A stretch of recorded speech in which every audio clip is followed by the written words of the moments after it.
রোহিঙ্গার রফিজুল্লাহ ফেরেশানি খবর আই মোহাম্মদ শরীফ 22 তারিখ 8 মার্চ 2024 বাংলাদেশ কক্সবাজার কেমনমরি আসলে রোহিঙ্গা কোলে আটেঙ্গারে সাম্মত করিয়ানা লেখাপড়া মেলাগলা দোয়ানদারা হামহরস হারাক্কান সিসররে পাবন্দি লাগাবেলা বলি কক্সবাজারের অনেক ফরদে হিন্দ্রা কলেজ ইউনিভার্সিটি পয়েন্ট মিডিয়ানা হরতাল করে জেনত রোহিঙ্গা লাক্কান বেশি বড় লুসান ওইতারে ইন্দিরা কিসমর দিলে পর্যন্ত কল্পনা নবে স্কুলিয়া পয়েন্ট ইনের রোহিঙ্গা লাক্কান বেশা বেশি বড় লুসান পাবে এই গুড়া গুড়া পয়েন্টের পর্যন্ত এলম বৈত্য নদী বললা রোহিঙ্গার হামহরস বৈত্য নদী বললা রোহিঙ্গার হাইতুলতি নদী বললা রোহিঙ্গার অনেক কারণ আর রোহিঙ্গা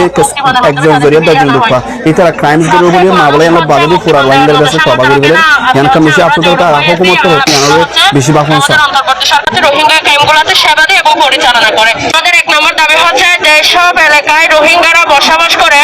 সেই সব এলাকায় স্থানীয়দের জানমালের নিরাপত্তা নিশ্চিত করতে হবে। এটা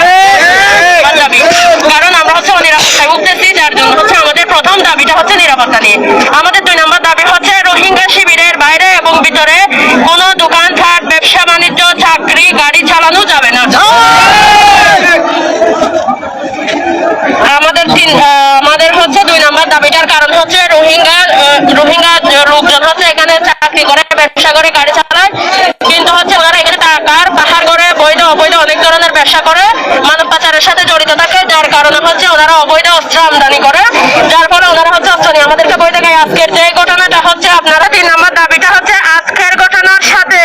যারা জড়িত তাদেরকে হচ্ছে আইনের আওতায় এনে দৃষ্টান্তমূলক শাস্তি প্রদান করতে হবে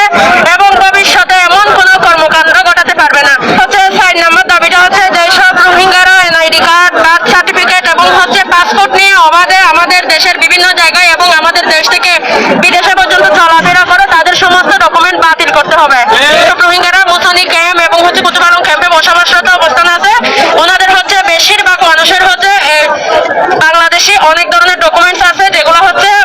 অবৈধভাবে ওনারা হচ্ছে সংগ্রহ করে রাখছে। আমার দাবি, কোন রোহিঙ্গা শিশু বাংলাদেশের সরকারি বেসরকারি প্রতিষ্ঠানে পড়াশোনা